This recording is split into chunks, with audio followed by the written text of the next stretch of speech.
Okay, here we have a hot lap of Donington Park Raceway. This was more of a race setup, not so much a quality setup, so you could probably get with a few changes, make it a little bit quicker, but we'll have the setup at the end, and away we go.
Okay, so without the mistakes, it's probably like another half a second quite easily with this setup.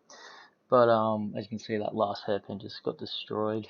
Ran way too wide and lost probably 3/10 from the previous lap. So we could have been half a second up. Plus, there's a few other mistakes here and there.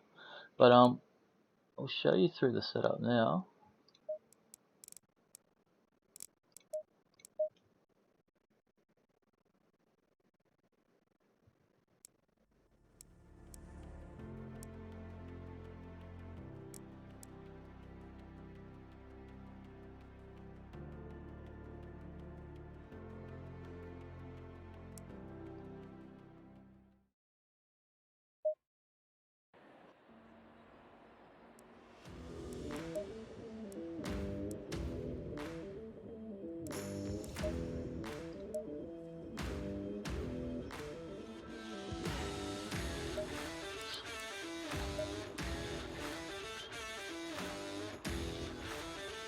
So we'll quickly run through it. You see the caster, that's all pretty standard for the Porsche. Now, it runs off 2019 BOP, so what you can see is that it might actually start to favour the Porsche, because it sort of got nerfed a little bit with the 2020 BOP, but because the British DLC is 2019 BOP, and British GT specific, you might see that the Porsche should become a little bit stronger again. And the camber and everything, I think max on 2020 is only 4, but they actually let you go up to all the way up to 6.5, which I think would cook the tyres in no time. But could be worth experimenting for a proper hot lap setup. Also camber on the rear. 2020 only goes to negative 3.5, but this one they let you go all the way up to negative 5. But I found with negative 3.9 was pretty stable. That sort of camber, and still gave a bit of advantage over what you probably used to with the Porsche in the 2020 BOP. Toe, so kept it at negative 0.6, so that gives it nice turn in, which is what you want around Donington, I feel. Turn TC2 up to 3, just usually it's on 2 and 2, but kept that on TC2 just to stop any wheel spin, stop any snap oversteer on the exit of the corners. As you can see there's the fuel. Brake pads 1, that's what you really need to know here. Yeah, nothing too exciting on that one. So mechanical grip, brake bias. You could probably go a little bit lower there, but with the Porsche, you can go all the way down to, I don't know, some guys like it on 50.5 or even 51%, but I find a good in between, because this was more of a race setup that I just put into Hotlap mode. So I found 52.6 was good, because when I was doing this originally in practice mode, I had 60 litres of fuel, and it was really stable. Bump stop range down to 27, depending what you like there, personal preference. I find its default's up around 50, but it's a little bit too, I guess, unstable with all the cornering, high speed cornering, so you can lose it a little bit too easy. Actually, in the other one, so bumps up rate, have that on 600. Any roll bars are pretty low, but I find it's pretty good. Probably could turn these up a little bit. Personal preference. Steer ratio is actually 14. Usually it's only on 16, but it works pretty well on this track at 14. And then rear wing.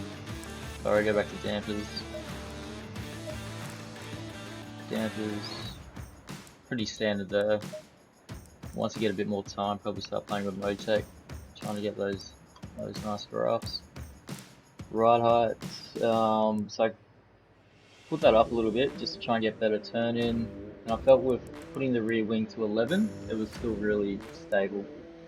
You get a little bit of background noise there. Don't know if you guys can hear it. This one put down to 55. More stability, better aero, front splitter up to 5 with the Porsche. As soon as you get these tracks without too many straights, you can go maximum in the splitter. Just really good turning then. Brake ducts 3 and 2. In Hotlap mode or poly mode, you probably go 2 and 2 for those.